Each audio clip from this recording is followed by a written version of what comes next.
अस्सलाम वालेकुम एवरीवन। आज की वीडियो मेरी उन हाउस वाइफ सिस्टर्स के लिए है जो अगस्त के महीने में स्ट्रेस फ्री रहना चाहती हैं, किचन को ऑर्गेनाइज करना चाहती हैं, घर को ऑर्गेनाइज करना चाहती हैं और बजट में रह के सारे काम करनी है। तो लास्ट की जो वीडियो है वो बहुत यूजफुल होने वाली है, तो आप लोगों ने व्लॉग को बिल्कुल भी स्किप नहीं करना। यहाँ मैं आ चुकी थी किचन में और ये रात का टाइम था किचन को क्लीन करने का। तो जी चलते हैं किचन की तरफ। तो यहाँ मैंने जो ये आप देख रहे हैं टॉवल रखा हुआ है, ये मेरा 1 महीने से चल रहा था और अब इसको मैंने बिल्कुल ही आउट कर देना, क्योंकि इससे मैं त्रॉस वगैरह हो गई और मतलब शेल्फ़ वगैरह हो गई और चूल्हा वगैरह का वो साफ़ करती थी। तो अब इसका है ना बस बिल्कुल ही टाइम पूरा हो गया। अब मैं इसको ज़मीन साफ़ करने के लिए रख लूँगी।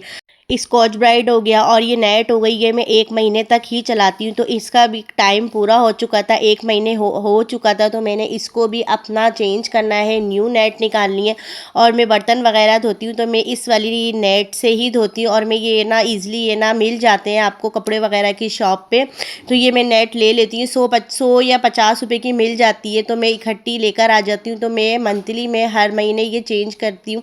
तो यहाँ मैंने ये नेट भी चेंज कर ली थी। अच्छा जी, ये दस्तरखान है जो रोटियों के दस्तरखान होते हैं जिसमें हम रोटी रखते हैं। तो इसमें काफ़ी निशान हो गए थे ऑयल वगैरह के भी, इसमें सुराख भी हो गए थे, कलर भी इसका डल हो चुका था और ये 1 महीने तक मैंने इसको चलाया था। अब मैंने इसको फेंक देना है क्योंकि ये अब इस्तेमाल में नहीं है। तो अब मैं ना न्यू दस्तरखान निकालूंगी। तो ये न्यू मैंने लेके रखा हुआ था। मैं जब भी इम्तियाज़ वगैरह या कोई भी मॉल वगैरह पे जाती हूँ तो मैं लाजमी रोटियों के दस्तरखान भी लेकर आती हूँ। तो ये मैंने दस्तरखान निकाल लिया था और मैं अब साफ़ सुथरे दस्तरखान में रोटी बनाऊँगी। तो ये मैंने ना दस्तरखान निकाल के रख लिया था, इसको मैंने ओके कर दिया था।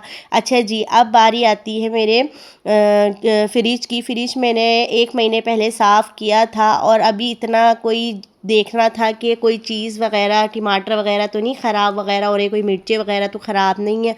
तो मैं वो चेक कर रही थी और फ्रिज की क्लीनिंग तो मैंने अभी 1 हफ़्ते पहले सही की थी। और ये जो अंडा मैंने रखा था तो ये मेरा ना स्मेल आ रही थी, इसमें ये ख़राब हो गया था क्योंकि लाइटें वगैरह जाती हैं ना। तो मैंने इसको ना अपना फेंक देना है, मैं इसको यूज़ ही नहीं करना क्योंकि इसमें स्मेल आ रही थी। और मैंने फिर ना जो ख़राब हो रही थी चीज़ें उनको मैंने डस्टबिन में फेंक दिया था और मैंने थोड़ा सा ना फ्रिज को भी अच्छे से क्लीन कर लिया था क्योंकि ज़्यादा गंदा नहीं था, थोड़ा बहुत गंदा था। मैं आपसे अपनी वो आदतें शेयर करी जो मैं अगस्त के महीने में स्टार्टिंग में कर लेती हूँ। इस तरीके के काम जो ज़्यादा डीपली होते हैं, जो हम मतलब ज़्यादा मतलब नहीं करते, वो हम जो 1 महीने बाद करते हैं। तो वो आदतें जो मैं आप लोगों को बता रही हूँ। तो यहाँ इसी तरीके से मेरे फ़ैन भी इतने डस्ट हुई थी फ़ैन पे, वो भी मैंने साफ़ करना था। और विंडो है जो वैसे तो रोज़मर्रा में मैं मतलब इस तरीके से झाड़न से झाड़ लेती हूँ, लेकिन जो इस तरीके से जैसे कि अब ये विंडो बहुत ज़्यादा इसमें जाले हो रहे थे, डस्ट वगैरह हो रही थी, क्योंकि ये बहुत कम ही मैं महीने में ही साफ़ करती हूँ, ये रोज़मर्रा में ये काम नहीं होते और ये पेंडिंग पर ही रहते हैं। तो यहाँ मैंने अच्छे से विंडो मतलब साफ़ कर ली थी, जो भी इतनी मिट्टी थी इसमें तो अच्छे से मेरे झाड़न से अच्छे से झाड़ ली थी। उसके बाद सारा मैंने ना अच्छा से इसको ना जाली वगैरह इसकी अच्छे से धो ली थी, जो भी मिट्टी वगैरह थी वो सब निकल गई थी। और मैं ज़्यादातर विंडो के साइड बहुत कम ही जाती हूँ क्योंकि सामने ना कारीगर वगैरह काम कर रहे होते हैं। और जी यहाँ मैंने ना अच्छे से ग्रिल को ना अच्छे से सरफ़ से धो लिया था और ये दरवाज़े को भी मैंने अच्छे से साफ़ कर लिया था सरफ़ से। और अब मैं ना ड्राई कपड़े से इसको खुशक कर रही हूँ। और अगर हम ये आदतें मतलब महीने के स्टार्टिंग में ही सारे ये जो काम होते हैं ना, जो हमारे पेंडिंग पे रहते हैं, जो हम रोज़मर्रा के रूटीन में नहीं कर सकते ये काम, तो हम महीने के स्टार्टिंग में ये सारे काम कर सकते हैं।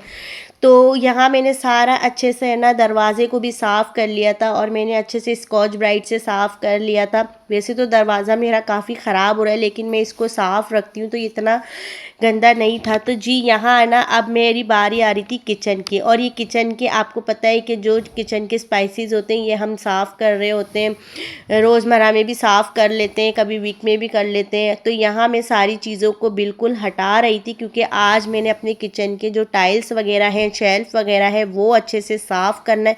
तो मैंने पहले सारी चीज़ों को ना बिल्कुल खाली कर देना है किचन को। सबसे पहले मैं सारी चीज़ें जो बर्तन के रैक वगैरह हैं इनको साइड में करना है क्योंकि ये बर्तनों के जो रैक वगैरह है ये भी महीने में एक ही बार धुलते हैं और महीने के स्टार्टिंग में ही हम धोते हैं। ये रोज़मर्रा के किचन के काम हम कर तो लेते हैं, जैसे कि हम ज़्यादा डीपली नहीं करते। तो यहाँ मैंने सारे बर्तन रैक से उतारे क्योंकि मैंने सारे बर्तनों को ना धो के रखा हुआ था। बस मैंने बर्तनों का जो रैक है उसको मैंने धोना था।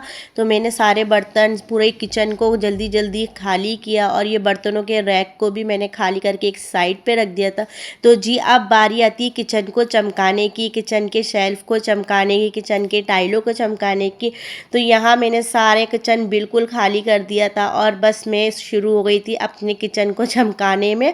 और यहाँ मैंने थोड़ा सा सर्फ ले लिया था। सर्फ मैंने सारे टाइल्स पे थोड़ा थोड़ा करके डाल लिया था, क्योंकि ये मतलब शेल्फ़ वगैरह ऐसी है कि ये हम ना महीने में स्टार्टिंग में ही अच्छे से डीपली धो सकते हैं।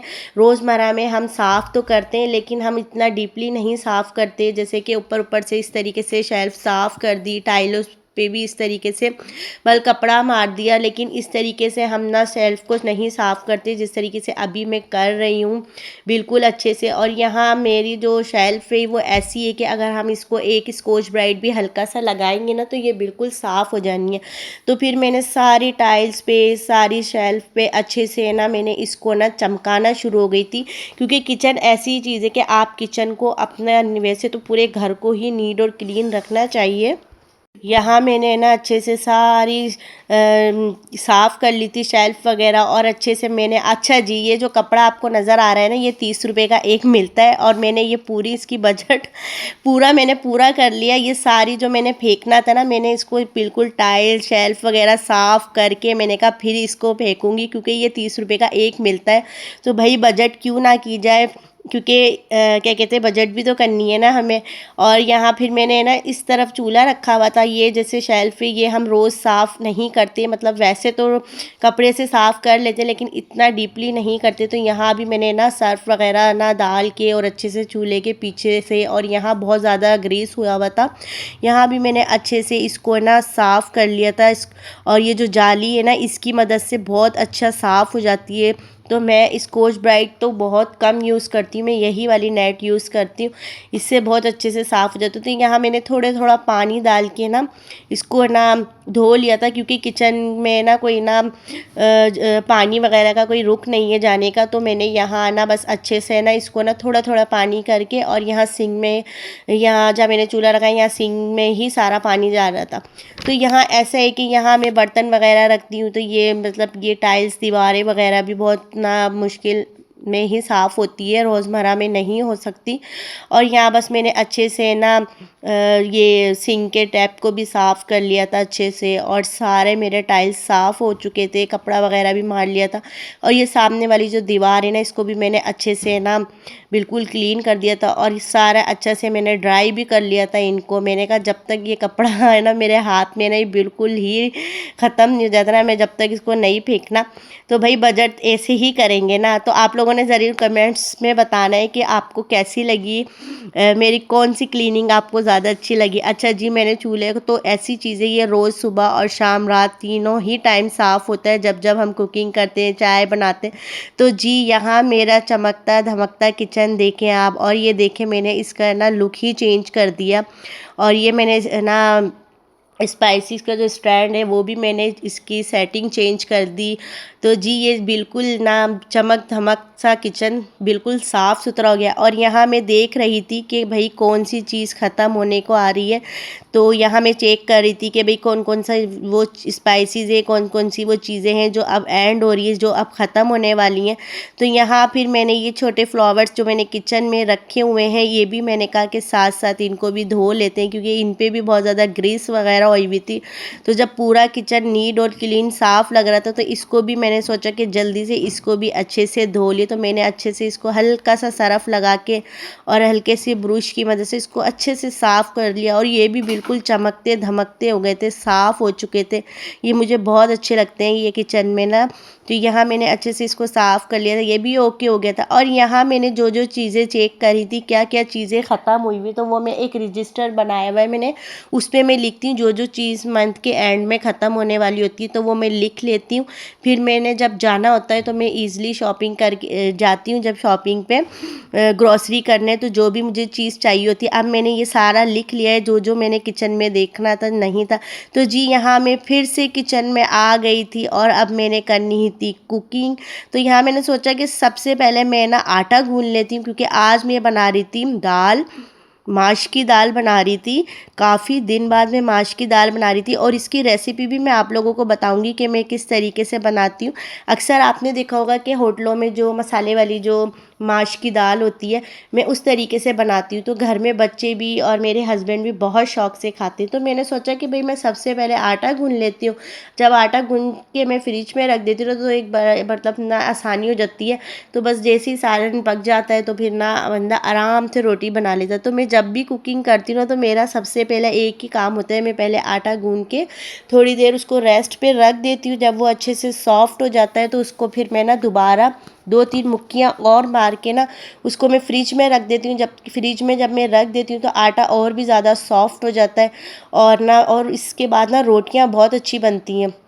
तो मैं यही करती हूँ। तो यहाँ मैंने आटा गूँध लिया था और आटा गूँध के इसको मैंने थोड़ी देर कवर करके रख दिया था। मैंने कहा इसको मैं फ्रिज में रख देती हूँ और जो बाकी काम है अपने करती हूँ। तो यहाँ मैंने ना दाल ना माश की उबलने रख दी थी। मैं उबाल के ही दाल बनाती हूँ और आगे प्रोसेस आपको दिखाती हूँ। तो यहाँ मैंने प्याज भी कटिंग कर ली थी, टमाटर भी कटिंग कर लिए थे सारे नॉर्मल। और ये दाल भी मेरी बॉयल हो चुकी थी, बिल्कुल अच्छे से गल चुकी थी और मतलब मैंने 1-2 मिनट ही इसको अच्छे से गला लिया था। और ये नॉर्मल बेसिक मसाले हैं, ज़ीरा, कुटी हुई मिर्च, हल्दी, पिसा हुआ धनिया, नमक, हरी मिर्चें, ये सब मैंने रेडी करके रख ली थी।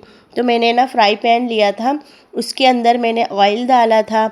अच्छा, ऑयल आपने ना थोड़ा ज़्यादा रखना है इसके अंदर, उससे ये कि आपका है ना मसाला जो होता है ना वो अच्छे से बनेगा और ना आपका जो सालन है ना उसमें अच्छी सी है ना मतलब कलर आ जाएगा। तो यहाँ मैंने ना ऑयल गर्म होने के लिए रख दिया था और इसके अंदर अब हम डालेंगे ज़ीरा।